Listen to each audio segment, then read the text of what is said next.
Oh yeah, good morning, my people. How y'all doing today? Oh, excuse me. Listen, some big breaking news in the world of the NFL. Urban Meyer and Robert Sala. They land NFL gigs, and I'm gonna start with Urban Meyer. I've heard all the health jokes. I heard all of the he's gonna draft Justin Fields. Then he's gonna bring in Dwayne Haskins. Hey, everybody relax. I actually think this Urban Meyer hire is a very good hire. Let's start with Urban Meyer. The Jacksonville Jaguars, they've had one winning season and five head coaches in the last 13 seasons. It was past time to hire a guy who's a winner. And one thing we know about Urban Meyer, check his track record everywhere he's been. He has been an absolute winner. Just check the tape. Bowling Green, Utah, Florida, Ohio State. This guy's a winner. This guy has a recipe for success. And I think he's getting into the NFL at the right time with the Jacksonville Jaguars. And so I heard, I heard the chatter. Is Urban going to be the next Nick Saban, Steve Spurrier, Bobby Petrino, or Chip Kelly? I don't think Urban's going to be either one of these guys. I think when we talk about Saban, people forget Saban wanted to bring in Drew Brees, but the medical staff said, no, it's best that you bring in Dante Culpepper. So just imagine if Drew Brees and Nick Saban combined down in Miami. Listen, University of Miami, I said Miami, University of Alabama may not be a dynasty that they are today because basically by bringing in Dante Culpepper, we know how Dante Culpepper career went in Miami. So, and we see what Drew Brees still doing. So listen, I don't think Urban Meyer is going to be any of those guys. I just look at the way Urban Meyer just structures everywhere he's been. And he just seems to have this formula and this recipe for success that, I think is going to definitely work down in Jacksonville. And like I said, the good news for Meyer, he walking into a very sweet situation. The Jags have the most salary cap space of any team in the NFL. Okay, check. Oh, we'll talk about that. We'll talk about that, Albert, in a minute. Uh, and they hold the number one overall draft pick. Not only do they hold the number one overall draft pick, they got an extra first round draft pick thanks to Jalen Ramsey. And then they have two second round picks. So they hold four picks in like the first 45 picks of the NFL draft. They're destined to find some very good football players. And think about it. With the job Urban Meyer had at Fox, he's kind of been like a pseudo scout because he's been sitting in control rooms all day watching watching games from guys across the country. So never forget, Urban Meyer is one heck of a recruiter. Bob, we're gonna talk about that because I'm actually going back and forth with somebody about that now. I keep changing my Cleveland, Kansas City pick, but that's for another show.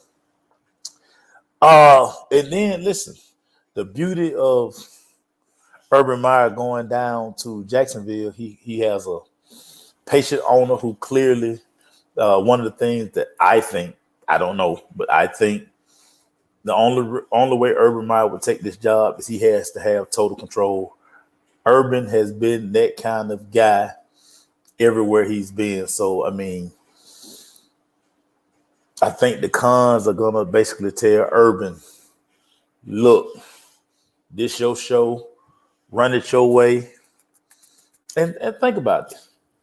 It's not a bad get knowing that Trevor Lawrence is going to be your quarterback. And y'all stop with the Ohio State connect that he going to take Justin Fields. No, he's not.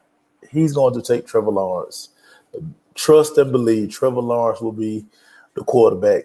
in Jacksonville, but I'll break down my top quarterbacks. That's another show. So let's talk New York Jets real quick. Robert Saleh. He inks a 5-year deal to become the New York Jets new head coach. And the first thing he did was bring in the passing game coordinator from San Francisco, Mike LaFleur. That's going to be his OC.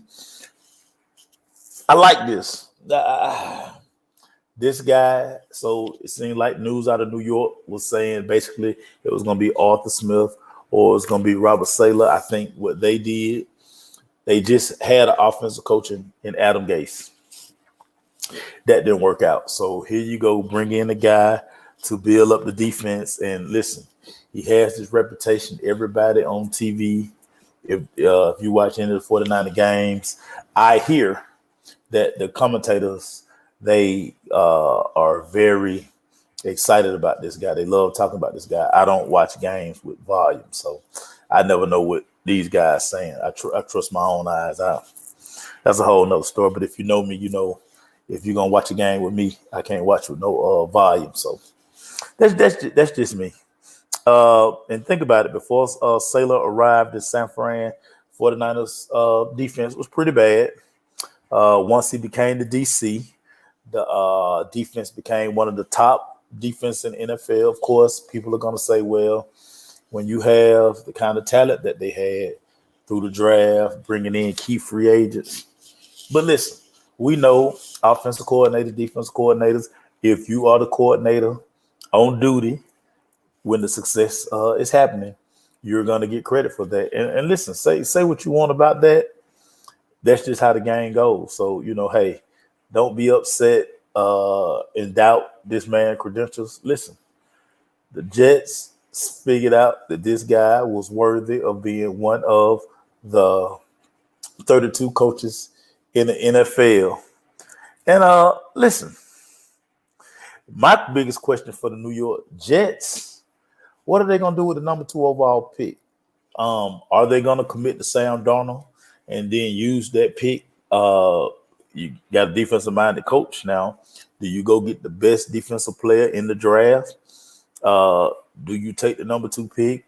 Do you fall in love with Justin Fields? I don't know. These are interesting questions. And this is the good news for the entire new coaching staff that's getting ready to go to the New York Jets. You following Adam Gase. So by following Adam Gase, if you just don't mess it up, you're going to come out looking like roses. So I think these two guys were pretty good hires. I'm shocked that these were the first 2 teams that decided to pull the trigger on head coaches. Today, we find out that the Atlanta Falcons, they have offered the job to Arthur Smith, who is the offensive coordinator for the Tennessee Titans. Well, he will be the ex-offensive coordinator of Tennessee Titans if he decides to accept this Atlanta Falcon job. Listen, I said, I put it out there earlier. I said way back in week 6 that I like this guy. He's a guy who he's very innovative. He's a very innovative play caller. Listen, I know what y'all gonna do because y'all prisoners of the moment. All of the time, y'all gonna look at what the Titans just did against Baltimore. Y'all gonna say, well, I don't think I want this guy now. Let's stop judging people off one game. Please, let's stop doing that. Because if you remember, and I always bring this up, but I had to jab y'all sometime.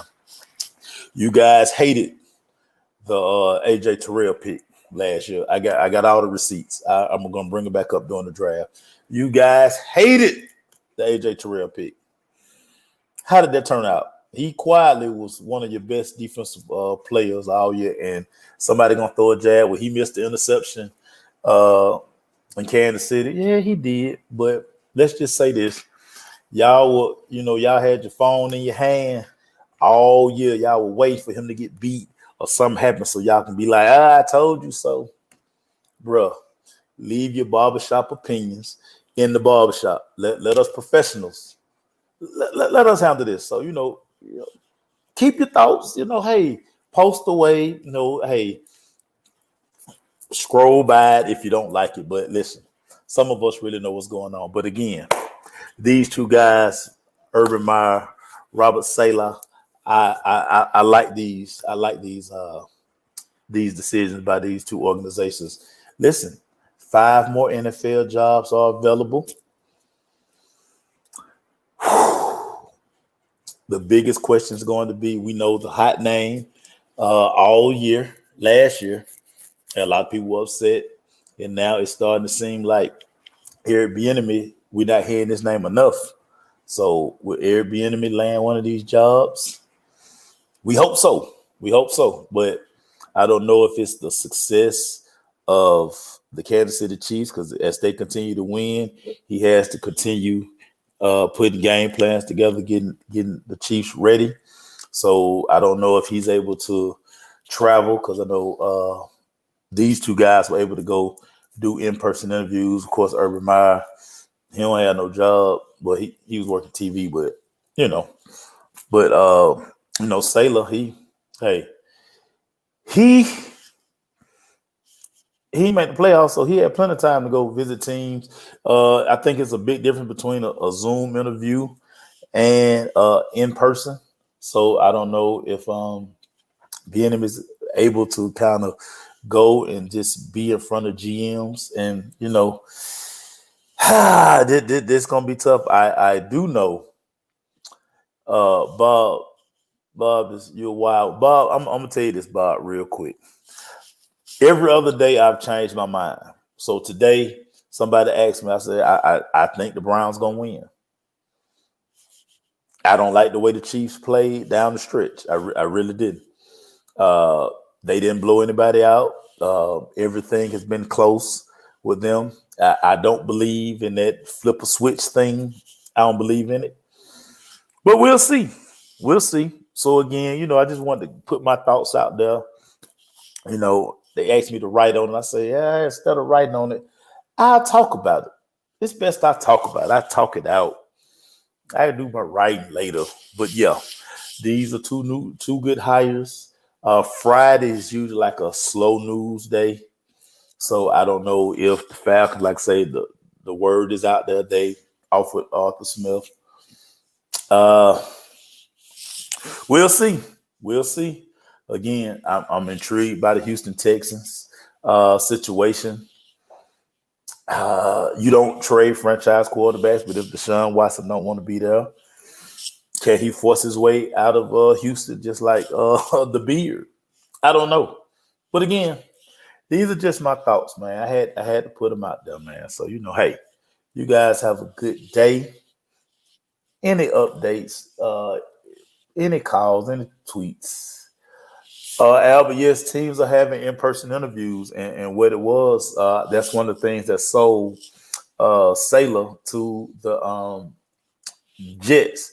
When they brought him in, most of the first interviews are Zoom interviews. And like say, Arthur Smith has been in Atlanta, so he was able to meet with Arthur Blank in person and Rich McKay. So again, let's see,